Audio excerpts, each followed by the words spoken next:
Hello. At the height of his career in 1992, Nigel Kennedy controversially announced that he would stop playing classical concerts. There followed almost 5 years of silence and one recording of his own compositions. Last year, Kennedy returned to the concert platform.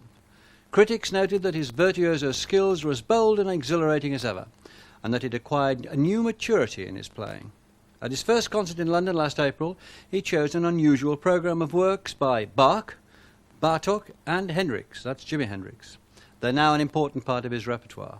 In this edition of the South Bank Show, Nigel Waters set out to discover Kennedy's reasons for such an eclectic choice of composers. We took him down to Ford Abbey in Dorset to play excerpts from his new concert for this film.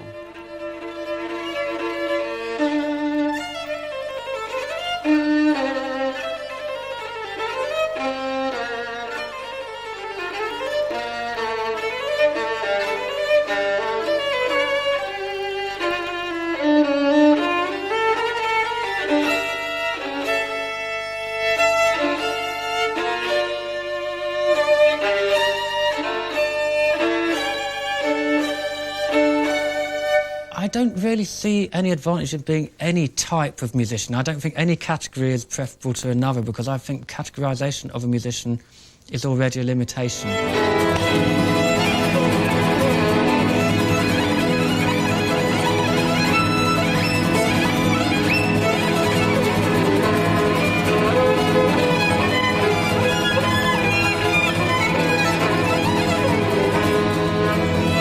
And so to be a rock musician, you know, you've still got to, like, do all these mannerisms. You've got to have a cucumber down your pants. You've got to dress in black. You've got to do all these stupid ritualistic things, which are just as unwanted as some of the stupid ritualistic things that classical musicians might have to do.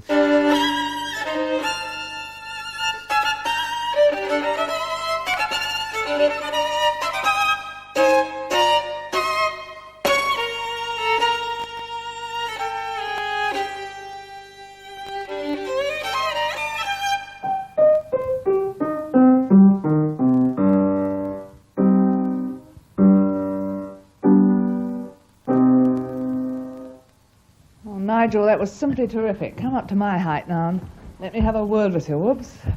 Well, now, for a 7-year-old, that was pretty good playing, I think. How long have you been playing the piano? 2 years. You also play the violin, don't you? Yes. And how long have you been playing that? 8 months. Which one do you prefer? Violin. Your grandfather played with Heifetz. Your father was a principal cellist at the RPO. Your mother played the piano, and she was a piano teacher. Looking back, do you think it was inevitable that you became a musician? You know, I think if you're brought up with a mother teaching the piano and you actually kept under the piano, as I was, I just heard music all the time, even probably before I was born. The vibrations were going into her womb and I was being subject to that. And so music became a very natural language for me at a young age. You know, there's been a few times in my life when I thought maybe I could do something else, but it's only been a really half-baked thought in the back of my mind. It was you were brought up by your mother and your grandmothers in the house, wasn't That's she? for the first 7 years. 7 years. Your father they'd split up before you were born. Right. Did he have any input into you into your musical career as a child? Not really, apart from the fact that my mother thought maybe I'd be good at a string instrument.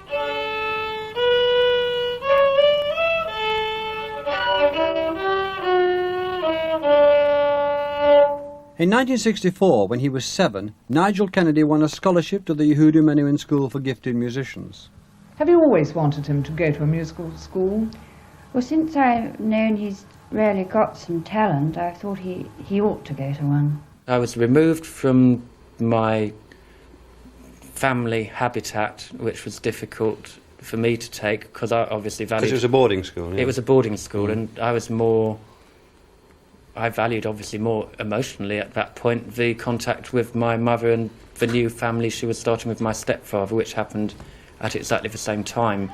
I did kind of envy the other kids I saw up in Solihull, where my mum and stepdad lived, going to their normal schools, doing the normal things, and it occurred to me that maybe I'd enjoy the more normal type of schooling. It probably would have meant that my career was a little bit less designed towards the making of classical music, and maybe would have branched out earlier into other types of music.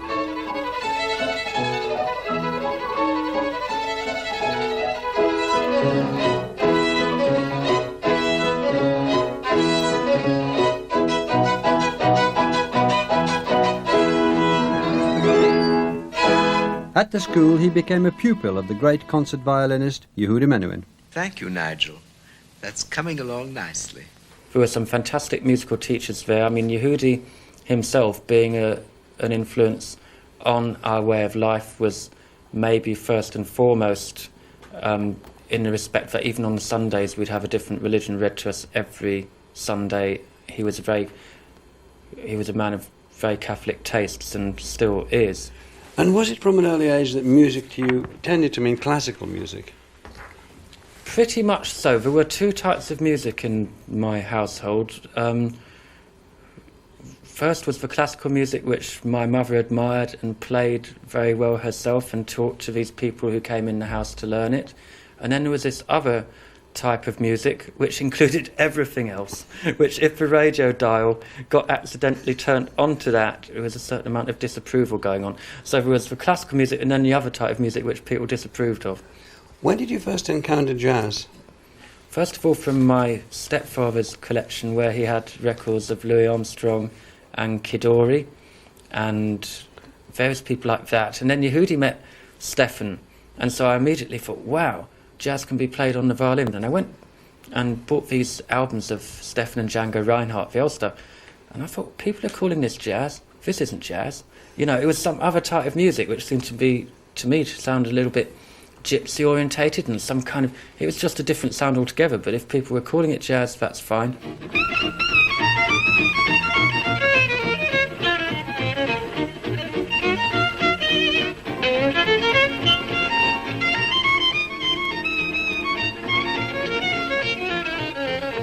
It was so interesting and kind of a freedom to be able to find this music where the notes that you wanted to play were the right notes and the way that you wanted to play it was the right way, and it helped me trust my instinct in classical music as well. So it came from a different source. Instead of coming from the page, it came from your heart and from what your experience was and from listening to the other musicians you're playing with. It was a really great lesson that, you know, in chamber music, if you're playing a Beethoven string quartet, you can't get through this work in a way which does it any justice whatsoever unless you're listening to your colleagues and taking their input. But in classical music, it very often seems that you have to read the notes and that's all you've got to do. And if you play them with a certain technical proficiency, I think maybe a large number of the public think that that's the way you play classical music. But jazz really taught me what classical music is all about, which is call and response. It's really about what other people do and how it affects you and what you do and how that catalyses them into action.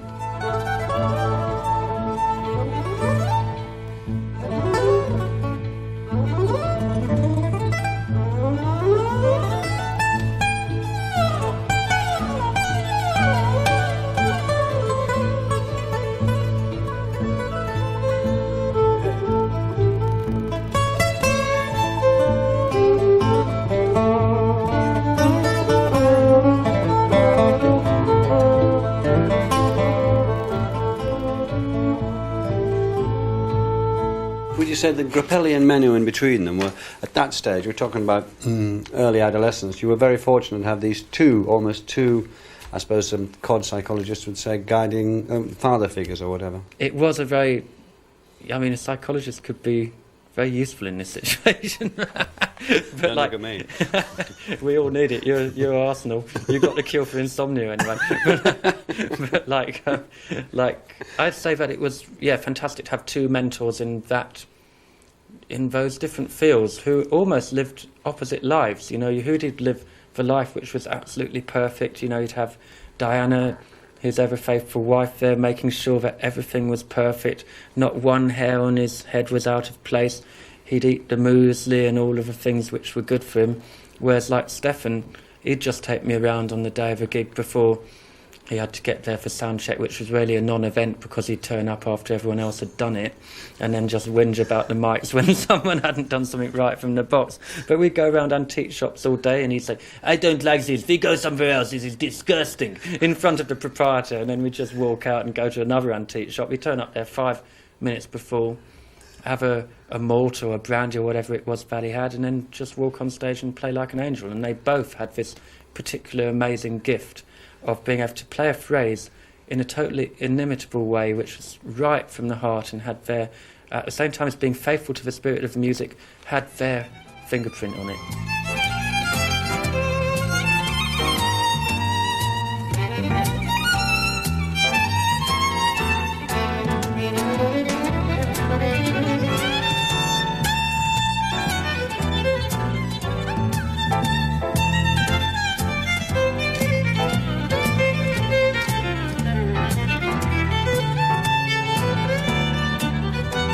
When he was 16, Kennedy left the Menuhin School after winning yet another scholarship to the celebrated Juilliard Music School in New York.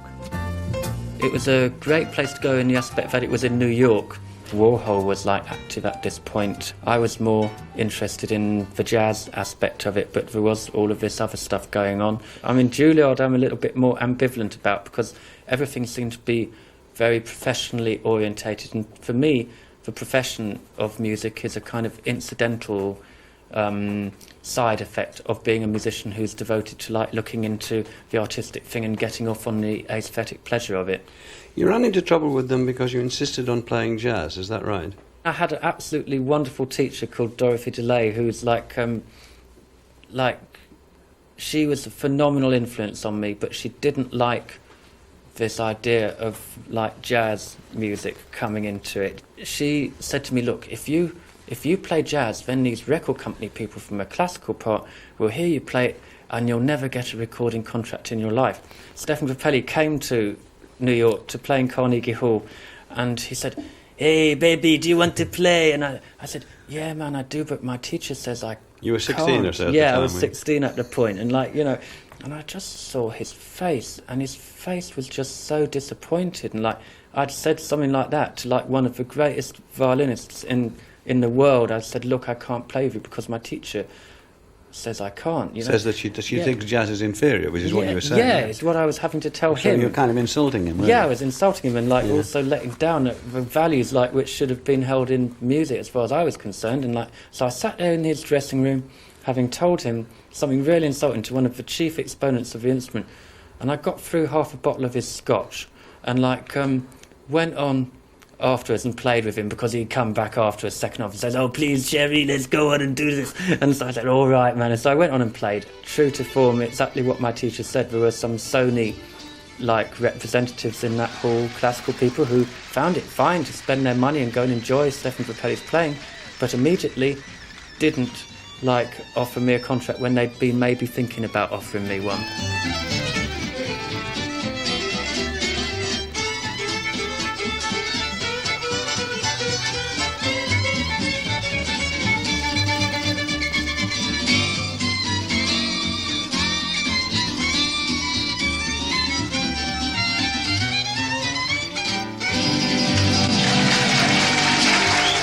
In 1977, Kennedy left New York to return to England and start his career as a classical musician. I was being groomed as the next somebody. You know, everyone expected me to either be the next Menuhin in particular, or the next Milstein, or someone else who was, someone else who was well established and recognised. And the Menuhin thing started to be a little bit of a trap for me. So I was being successful Because you're imitating his way of playing, you mean? There was a certain like legacy of things I'd learnt from him which weren't even conscious, but I did play quite in a similar manner to him in various aspects, and this was a trap which I wasn't aware of. And so I wouldn't say it was a really artistically successful period of my life. It might have been a successful start to my career, but it wasn't an artistically successful time.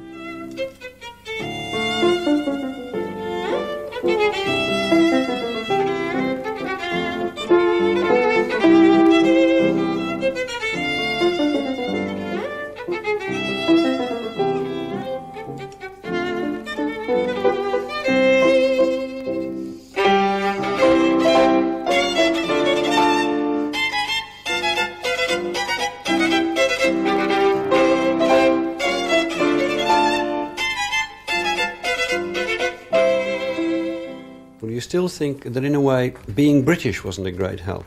It brings to mind the Beecham phrase, really, which it says, where he said, why do they engage so many third-rate conductors from abroad when we've got so many second-rate conductors of our own? You know, it was a little bit like that. So that was the climate of the time. You know, piano playing was fine. We had people like John Ogden and other people doing really well. But on the violin, it always seemed that it had to be a Russian or someone from a more exotic area of the world. What it made me do is I thought, well, there's only one answer to this, because I can't alter political climates. But what I can do is go home and practice and become even better. Triple congratulations in order for soloist Nigel Kennedy, because this is actually the third award for this particular recording of Elgar's Violin Concerto. The record won the concerto section of the Gramophone Awards and the Gramophone Record of the Year. It was 7 years before he made his first record. It was an instant success. Kennedy soon became one of the best-selling classical artists in Britain. His rebellion against the conventions of classical music, his passion for football, rock and roll haircut, colourful clothes and easy charm earned him regular appearances on chat shows and in the popular press. In 1989, Kennedy's recording of Vivaldi's The Four Seasons became the biggest-selling single-work classical record ever, reaching number 3 in the pop charts.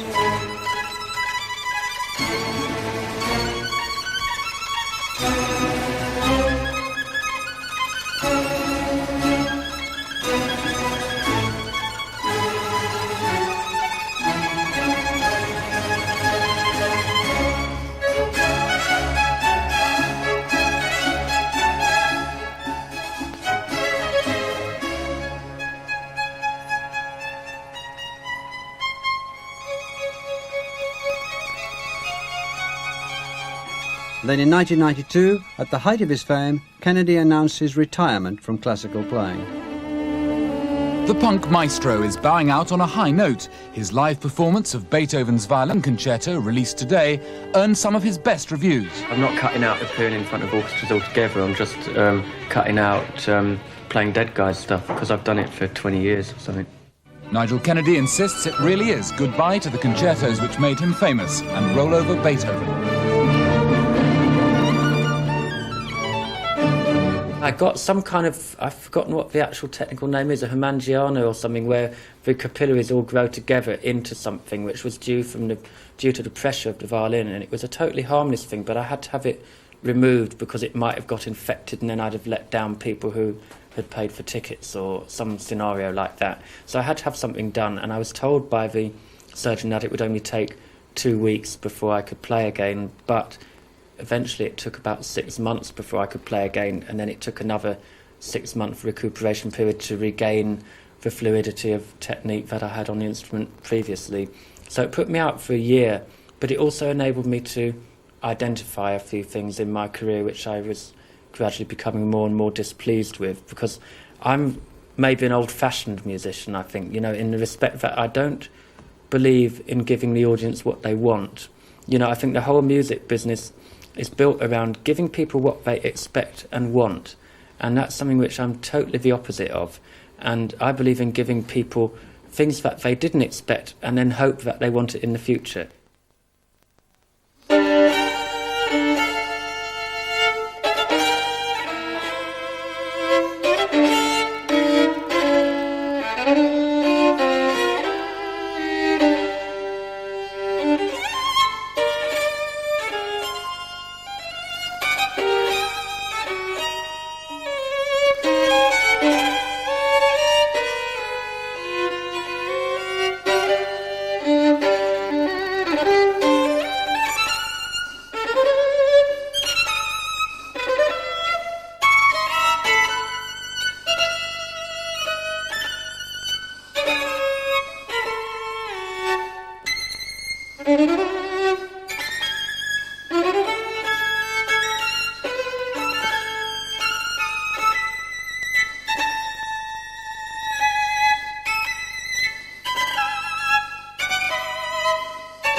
You start your set of pieces that you're presenting with Bartók, unaccompanied violin solo, sounds like a fiendishly difficult piece, and you come out, there it is, you throw it straight at the audience. Now, can you tell us why you want to start in such a severe manner? I mean, I'd say it's a kind of love affair with Bartok's music, because I think he's one of the few who's carried on in this century from a line of great musical development through, let's say, Bach, through Mozart to Beethoven to Brahms. But I think it's good to start the particular concert that I'm giving of this type with a work like that, because it's saying, here it is, these are the elements of music which we're going to be looking at during this whole concert. It's an amazing work which Bartok wrote, which is really putting the violin to almost the extreme limits of what it's capable.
Can you tell us why you want to bring these three together? Bach, Bartok and Jimi Hendrix.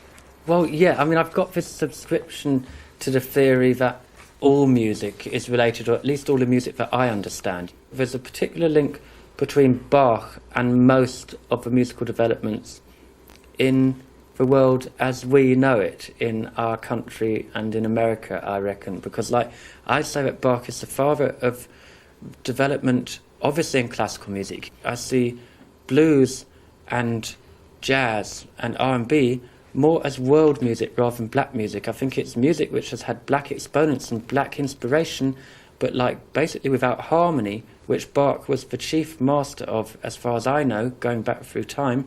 Without harmony, none of the communication of this music could have been possible, and none of the structure of this music could have been made. If you talk to jazz musicians, they say, hey, it goes from a B chord to an A chord to this and that, A7-9, to B half diminished, and so in that respect, I see harmony as being a very vital, integral part of black music, as it's so called.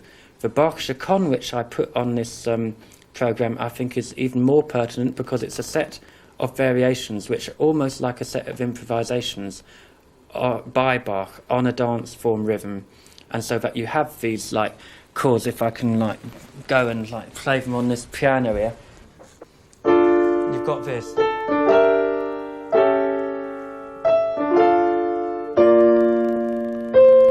which incidentally, you couldn't really write better harmony than that. He's made a perfect harmonical structure for an instrument which is primarily a melodic instrument, and that's what Bach's great gift is for the violin.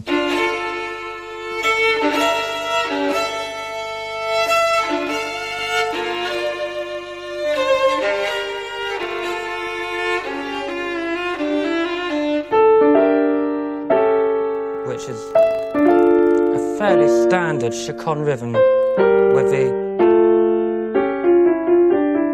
that's it, with it starting on the second beat. 1, 2,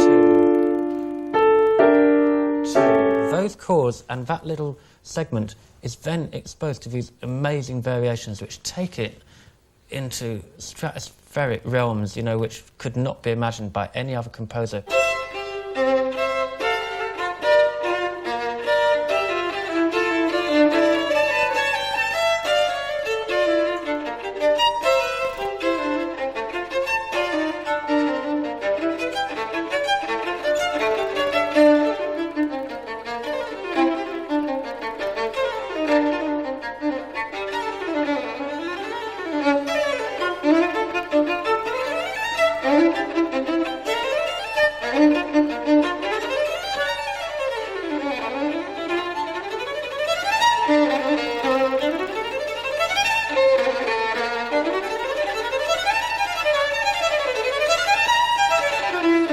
know, it's such amazing technically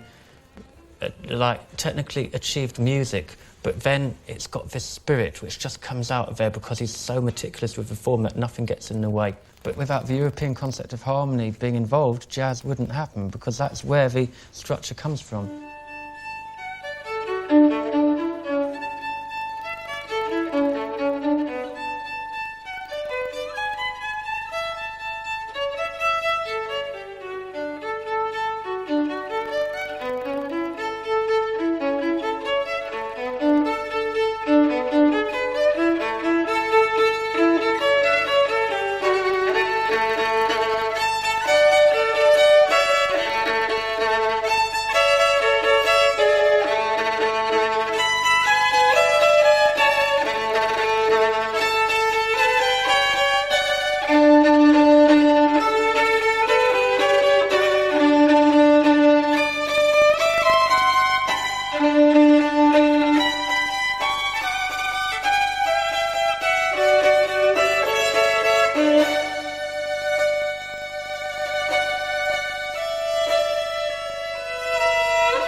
So this impetus keeps this thing going, like for 15 minutes of these most amazing improvisations, like almost like an organ work, really, I'd say.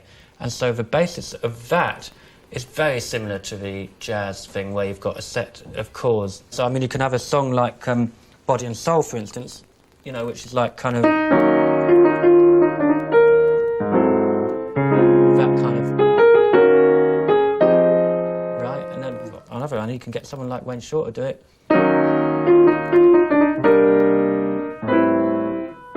Different chords, and it's like a really, like, a great form of, like, giving a melody some special highlight. Harmony is mood, and mood is a lot to do with music, and I think harmony is very underrated, you know, like in harmony being a combination of notes as opposed to one. And so therefore these variations, I think, then relate to the jazz idioms that we're taking Hendrix into.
The big 5-line display makes the new Nokia phone easy to use. It's a perfect package. Nokia, connecting people. We Japanese love to miniaturize.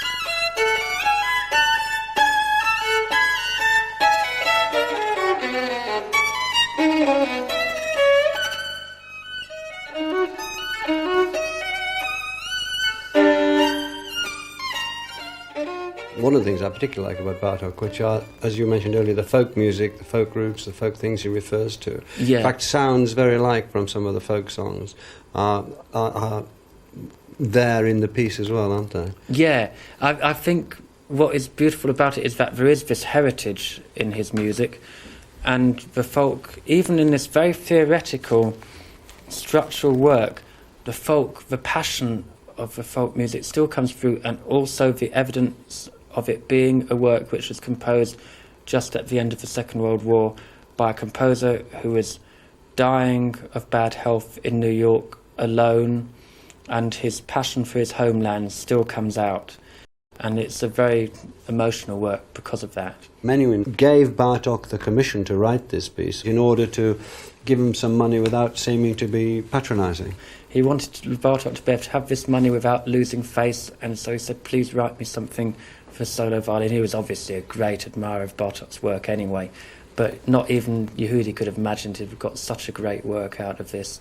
I mean, I play it slightly differently than the way Menuhin did it, in the respect that Bartók actually wrote the last movement in quarter tones, which is something, you know, you get semitone is the smallest instrument you can get on the piano, and quarter tones are the inflection in between. You know, in many other countries they've got scales which are not based around the well-tempered piano, which means the one which is tuned into the black and white notes and everything. There's notes in between these notes which we might have been led to believe in the West don't exist, and Bartók wrote these and notated them, which is quite interesting to look at.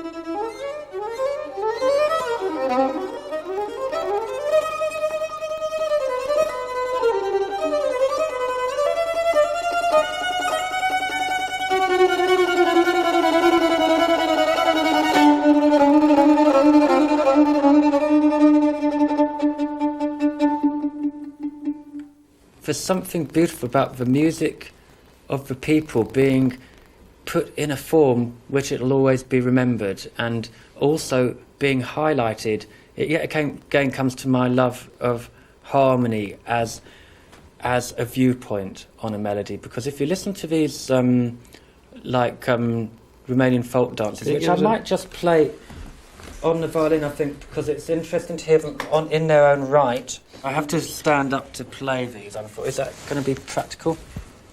Actually, keep the jacket. That's worrying everybody, isn't it? I'll sit down. Okay. But I mean, some of these folk melodies, which on their own, you know, they just sound like Hungarian. Well, that beautiful one, and the third one, is it? That's wonderful. It's amazingly atmospheric. Yeah.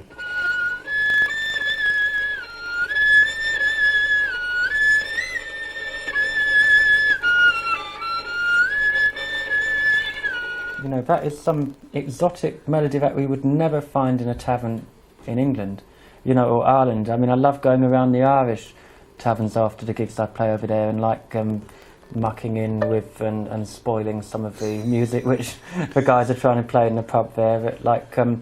Then it goes to other folk melodies which are more typical.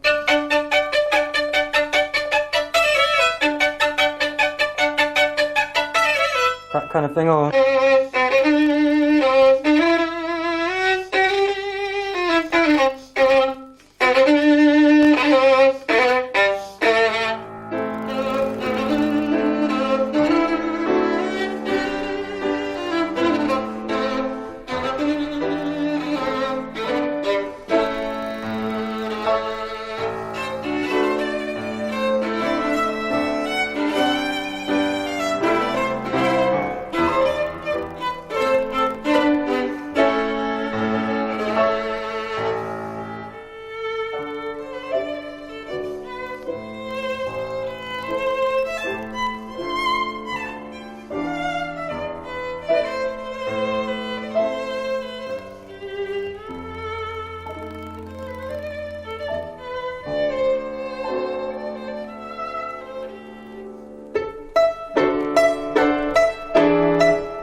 What I love about the way Bartók portrays his melodies is that he puts them into an atmosphere which really portrays the background of these melodies, but at the same time as being a totally original view of them.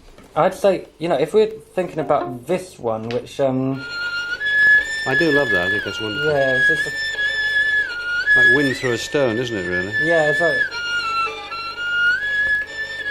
And you've got this with the piano, putting it into this, like, almost ethereal world of half light.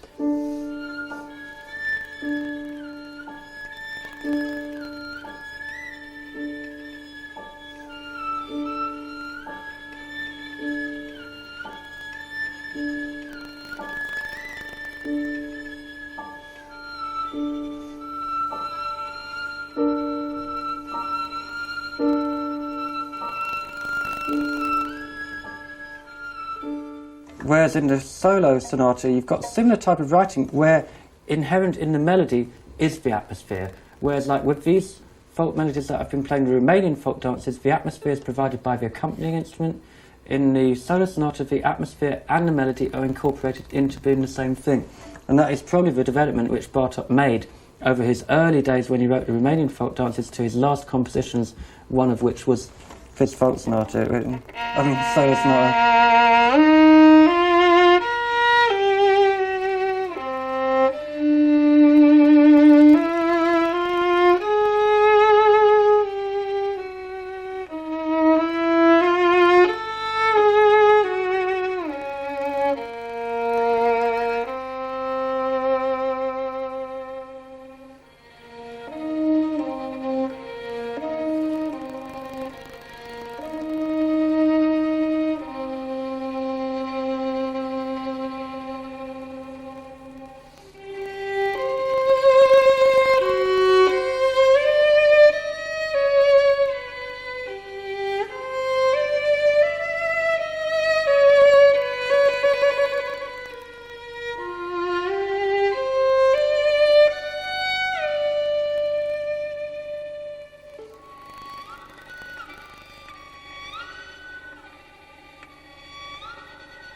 You know, you can get a lot of music with amazing technical proficiency, amazing achievement within this music, but the really great composers are able to achieve all of these things, but at the same time still open their hearts and have sensitivity and a nobility and a feeling of inevitability about it.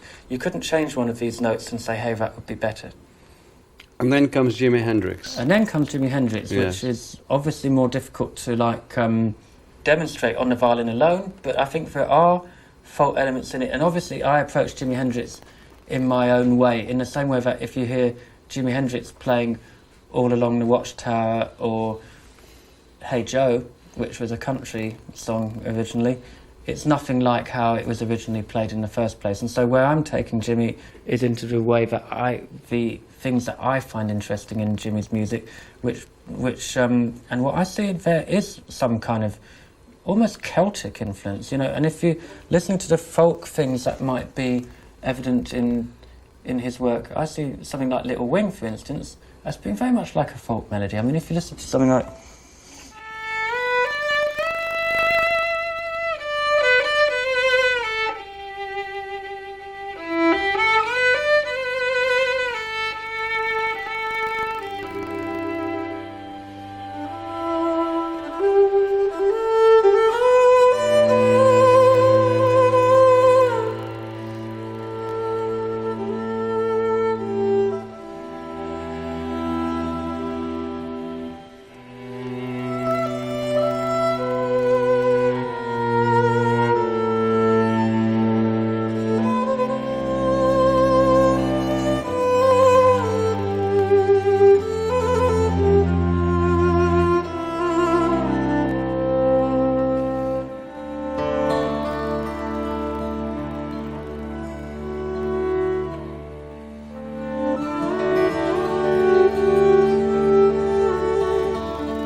the fact that Jimmy was listening to, you know, and taking in all diverse things like R&B and folk idioms of his time and surroundings, and then portraying them in a totally different way is exactly like what Bartók was doing.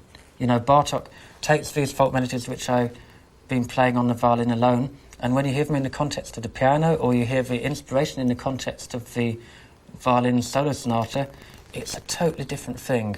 And that's what Jimmy did. He took things which could sound very mundane and like normal when you hear them in their normal environment, and he turned it into this magic world.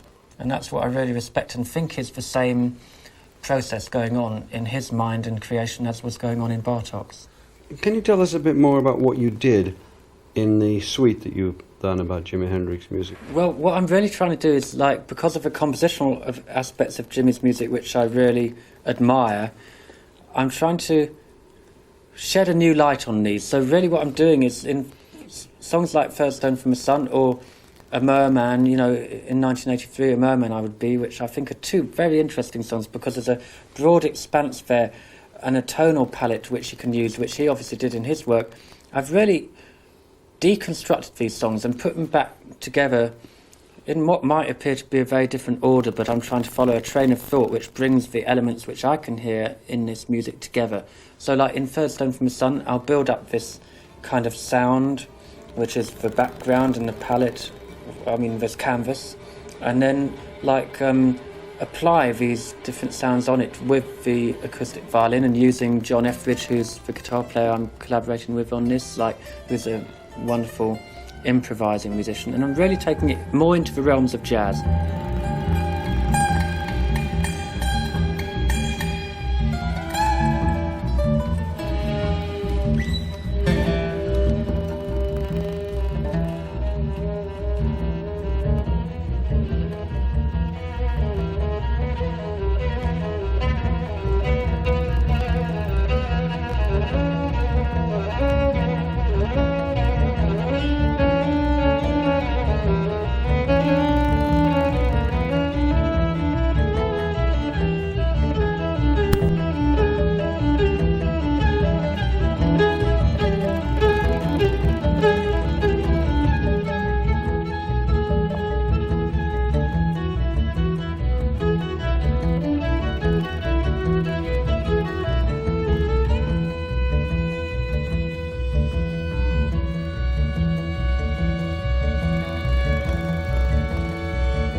Does it worry you that an obvious criticism could be, look, the Hendrix thing was to do with the Hendrix sound. That is a particular electric sound in every sense that with acoustic instruments you're just not going to get there. So you're going to miss the thing that gave it its visceral value. Maybe I could see that, but I don't subscribe to that. Obviously, I'm out there doing it, but like I don't subscribe to that point of view in the same way that I don't see why anyone should have got uptight if he took All Along the Watchtower and did it in a totally different way. I'm sure Hey Joe wasn't orchestrated for like major electric guitar and his type of vocals in the first place. And so if he had the license to do it, I wouldn't have thought he would be sitting there now saying, isn't it shocking that someone's doing what Nigel's doing to this music? I think he'd be very bored to hear most of the cover versions of his songs just sounding like he does himself. And what I think is, I think I'm standing up for the merit of his compositions by playing them in a totally different way and giving it the voice of an acoustic instrument. I find also in all of his music, I find is something really beneficial because there's something urgent about the dynamic differential you can get between an acoustic instrument, whether you take it down to an almost inaudible hush, or if you're playing it full throttle and the aggression of the bow grinding against the string. I think it's something equally exciting, or maybe almost equally exciting, as what Jimmy was doing with feedback and stuff. I'm trying to recreate the energy without doing the same thing. You know, anyone can now get a guitar and like recreate feedback on a guitar, but to hear these sounds coming out of an acoustic instrument is really exciting, I think.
And you see that this mix is setting your course for the future. I mean, this is what this is the path you're on. I think really just to work off my instrument and try and embrace these elements and bring them together, I think is going to be a large part of my musical future, yeah.